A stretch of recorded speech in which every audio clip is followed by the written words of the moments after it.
চলে আসলাম নতুনত্ব একটা কেকের ডেকোরেশন নিয়ে। কাল অব্দি তো এই কেকের ভিডিওটা তোমরা একটু হলেও দেখে নিয়েছো। এই কেকটাকে আমি ক্রাম কোটিং ফাইনাল কোটিং করে ফ্রিজের মধ্যে ওভারনাইট সেট করে দিয়েছি, কারণ এটা আর্জেন্ট অর্ডার ছিল।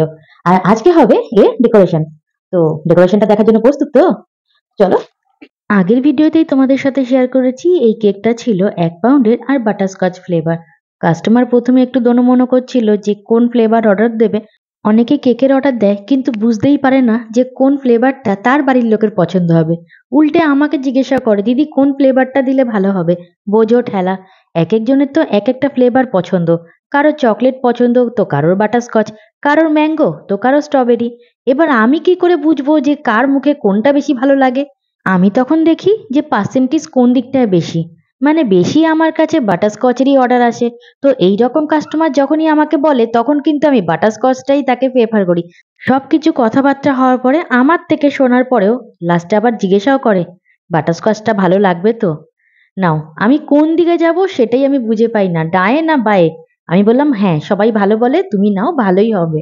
কেকের ডেকোরেশনটা পুরোপুরি কমপ্লিট হয়ে গেল। আর মাঝখানে আমি হ্যাপি বার্থডেটা লিখে দিলাম, কিন্তু জানি না বার্থডেটা লিখতে গিয়ে কেন উল্টে গেল।